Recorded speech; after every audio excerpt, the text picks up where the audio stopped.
Hello दोस्तों। इस session में हम लोग देखेंगे रजिस्टर की प्रॉपर्टीज क्या है, उसका क्लासिफिकेशन कैसे कर सकते हैं और उसकी एप्लीकेशंस क्या है। प्रॉपर्टीज। बायलेटरल। बायलेटरल मतलब दोनों डायरेक्शन में इट कैन वर्क। जैसे मान लीजिए रजिस्टर है और एक डायरेक्शन में करंट फ्लो हो रहा है। ये जो डायरेक्शन है करंट यहाँ से यहाँ फ्लो हो रहा है। इसी प्रकार आप इसको अगर उल्टा जोड़ दो तो ये डायरेक्शन में भी करंट फ्लो होगा। इसका मतलब रजिस्टर है वो बायलेटरल कंपोनेंट है। लीनियर। रजिस्टर के लिए दोस्तों ओम्स लॉ हम लोग आगे पढ़ेंगे। ओम्स लॉ में हम लोग देखते हैं कि जैसे हम वोल्टेज वेरी करते हैं करंट वेरी होता है। दैट मीन्स अगर वोल्टेज बढ़ाते हो तो करंट बढ़ता है, वोल्टेज घटाते हो करंट घटता है। तो इसका ग्राफ ऐसे मिलेगा। तो यहाँ पे देखो आपको लाइन मिल रही है, इसको लीनियर कहा जाता है। ये प्रॉपर्टी है लीनियर प्रॉपर्टी। पैसिव कंपोनेंट हमने आगे प्रीवियस वीडियो में देखा था कि रजिस्टर, इंडक्टर और कैपेसिटर पैसिव कंपोनेंट है। अगर आप एक रजिस्टर लगा दीजिए और उसको दूसरे रजिस्टर से दोनों को कनेक्ट कर दीजिए तो यहाँ पे ये रजिस्टर है और ये भी रजिस्टर है, तो करंट फ्लो किसी भी डायरेक्शन में नहीं होगा क्योंकि यहाँ पे एनर्जी नहीं है। That means register can not supply the energy. ठीक है। इसी प्रकार इंडक्टर और कैपेसिटर भी अगर डिस्चार्ज्ड है तो वो सप्लाई नहीं करेंगे। तो बाय नेचर वो ये तीनों कंपोनेंट, और अभी बात कर रहे हैं फिलहाल रजिस्टर की, वो पैसिव कंपोनेंट है। इसके अलावा काफी सारी प्रॉपर्टीज है लेकिन आपके सिलेबस के अनुरूप हम यहाँ पे कुछ ही बात करेंगे। रजिस्टर्स का यूनिट है वो ओम है। पावर रेटिंग आप अगर मार्केट में परचेज करने जाओगे तो वॉट पावर रजिस्टर भी मिलते हैं, वहां पे वॉट पावर कंजम्पशन कितना करता है वो लिखा होता है। करंट रेटिंग आपको मिलेगा जो रियोस्टेट वगैरह होते हैं, जो लेबोरेटरी में आप वो लिखा होता है कि 300 ओम, 1.6 एम्पियर या अलग अलग रेंज के आपको 150 ओम मिलता है। और अलग अलग आपको रेंज मिलेगी, करंट रेंज। टॉलरेंस रेजिस्टेंस की वैल्यू है। आप जो कलर कोडेड रजिस्टर की आप प्रैक्टिकल में जब देखोगे तो वहां पे गोल्डन और सिल्वर बेल्ट आएंगे, तो उसका एक टॉलरेंस वैल्यू कहा जाता है। हर रेजिस्टेंस की वैल्यू का एक टॉलरेंस वैल्यू होता है, वो भी उसका पैरामीटर है। और टेम्परेचर कोफिशिएंट ऑफ रेजिस्टेंस। दोस्तों इस सेशन में के बाद हम कुछ वीडियो देखेंगे जो टेम्परेचर कोफिशिएंट ऑफ रेजिस्टेंस की बात कर रहे हैं, और वो हमारे यूनिट 1 का बहुत ही इम्पोर्टेंट पार्ट है। तो हम उसको देखेंगे कि कैसे टेम्परेचर के साथ में रेजिस्टेंस में चेंज आता है और अलग अलग जो मटेरियल है उनमें क्या असर होती है। तो ये अल्फा। तो दोस्तों ये सारी प्रॉपर्टीज है, ये रजिस्टर की जनरल प्रॉपर्टी जो आपको पता होनी चाहिए, और ये सारे पैरामीटर्स है, ये पैरामीटर्स आपको पता होने चाहिए।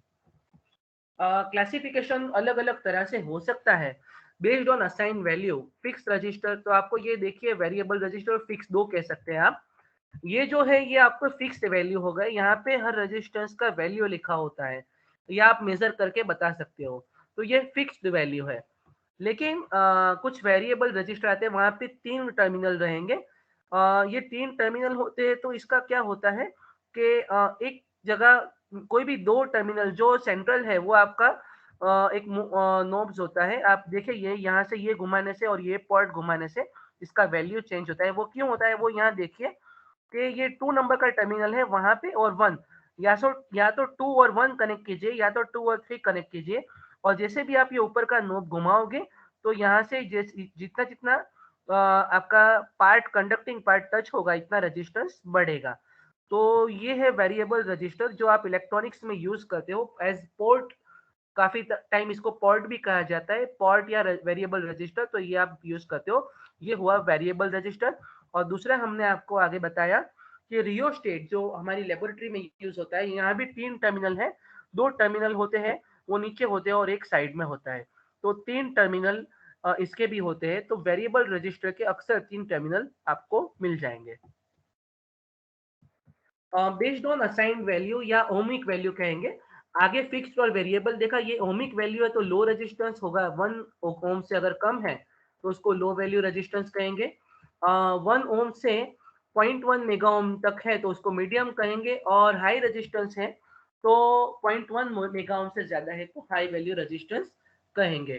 तो ये आपको एक क्लासिफिकेशन मिला ओमिक वैल्यू के अनुसार।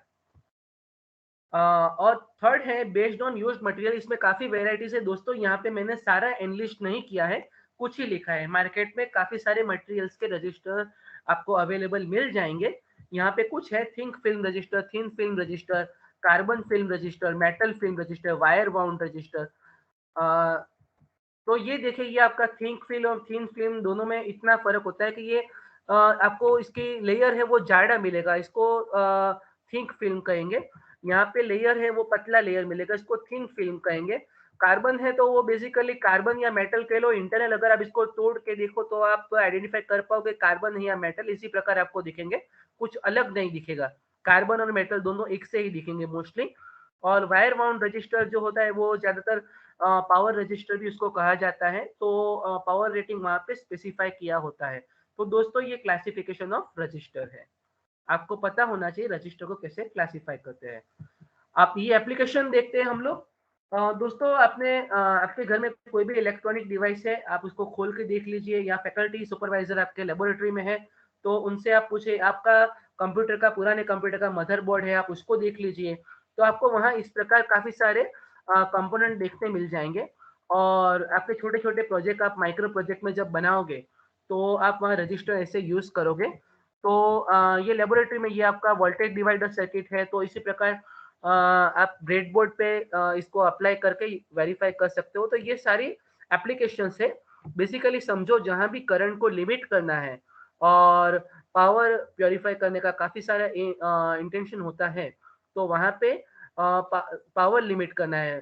ठीक है, पावर थोड़ा है लिमिट करना है, बहुत ज्यादा करंट जाएगा तो आगे इक्विपमेंट को लॉस होगा, डैमेज हो सकता है, तो वहां पे रजिस्टर यूज करते हैं। तो हम उसकी ये आपके कुछ इमेजेस आपकी समझ के लिए यहाँ रखी हुई है, अभी एप्लीकेशन देख लेते हैं। All electronic device for various purpose, किसी भी इलेक्ट्रॉनिक डिवाइस को खोल के देख लो, वहां पे रजिस्टर आपको मिल जाएगा। Every domestic electronic equipment like TV, computer, kitchen accessories. पुराने किसी भी इक्विपमेंट को, टीवी को आपको खोलना नहीं है, टीवी एक्चुअली वहां पे इंटरनल बहुत ही हाई वोल्टेज होते हैं, आप अगर इसको खोलोगे तो बहुत ज्यादा सर्ज होता है, तो उसको सुपरवाइजर जो होता है, जो उसी के सुपरविजन में खोलना होता है, या जो एक्सपर्ट है वो आप लोगों को नहीं करना है। लेकिन पुराने जो इक्विपमेंट है वो आप उसका इंटरनल पीसीबी आप खोल के देख सकते हो। Basic idea is to reduce the voltage to create the voltage difference. Register जहां भी होता है वहां बेसिक आइडिया क्या होता है कि भाई वोल्टेज ड्रॉप करवाना है या वोल्टेज डिफरेंस क्रिएट करना है। तो कुछ सर्किट है, voltage divider circuit, voltage regulator है, एम्पलीफायर है, फिल्टर्स है, पावर कंट्रोल सर्किट है। ये सारी सर्किट्स में रजिस्टर के यूज होते हैं। दोस्तों ये लिमिटेड यूज यहाँ पे लिखे हुए हैं, आप जब आगे आओगे तो आप पढ़ोगे तो आपको पता चलेगा कि काफी सारी जगह पे हम इसका यूज करेंगे। ये सारी चीजें आगे आप थर्ड फोर्थ सेमेस्टर में पढ़ने वाले हो। तो ये एप्लीकेशंस है, ये आपकी समझ के लिए हमने यहाँ पे डिस्कस किया। तो हमने क्या डिस्कस किया कि आपका रजिस्टर है, वो क्या डिवाइस है, उसका क्लासिफिकेशन कैसे हो सकता है, ठीक है, और उसका एप्लीकेशन क्या है। तो आई होप आपको पता चला होगा। Thank you and keep learning.